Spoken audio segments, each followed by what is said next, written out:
Through the Looking Glass, by Lewis Carroll. Chapter 12. Which dreamed it? Your Majesty shouldn't purr so loud, Alice said, rubbing her eyes, and addressing the kitten, respectfully, yet with some severity. You woke me out of such a nice dream. And you've been along with me, Kitty, all through the Looking Glass world. Did you know it, dear?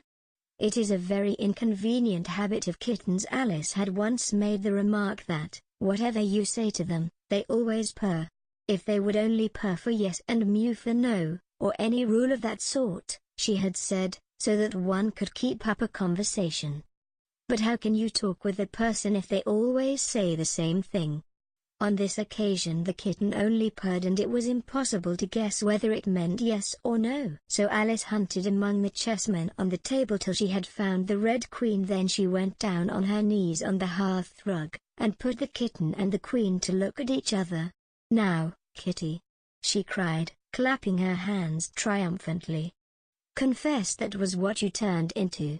But I wouldn't look at it, she said, when she was explaining the thing afterwards to her sister. It turned away its head, and pretended not to see it, but it looked a little ashamed of itself, so I think it must have been the Red Queen. Sit up a little more stiffly, dear, Alice cried with a merry laugh. And curtsy while you're thinking what to purr. It saves time, remember. And she caught it up and gave it one little kiss, just in honor of having been a Red Queen.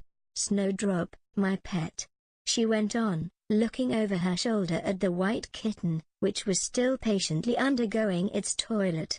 When will Dinah have finished with your White Majesty, I wonder? That must be the reason you were so untidy in my dream, Dinah. Do you know that you're scrubbing a White Queen? Really, it's most disrespectful of you. And what did Dinah turn to, I wonder? She prattled on, as she settled comfortably down, with one elbow in the rug, and her chin in her hand, to watch the kittens. Tell me, Dinah, did you turn to Humpty Dumpty? I think you did. However, you'd better not mention it to your friends just yet, for I'm not sure. By the way, Kitty, if only you'd been really with me in my dream, there was one thing you would have enjoyed. I had such a quantity of poetry said to me, all about fishes. Tomorrow morning you shall have a real treat. All the time you're eating your breakfast, I'll repeat the walrus and the carpenter to you, and then you can make believe it's oysters, dear. Now, Kitty, let's consider who it was that dreamed it all. This is a serious question, my dear, and you should not go on licking your paw like that as if Dinah hadn't washed you this morning. You see, Kitty, it must have been either me or the Red King. He was part of my dream, of course, but then I was part of his dream, too. Was it the Red King, Kitty? You were his wife, my dear, so you ought to know. Oh, Kitty, do help to settle it. I'm sure your paw can wait. But the provoking kitten only began on the other paw, and pretended it hadn't heard the question.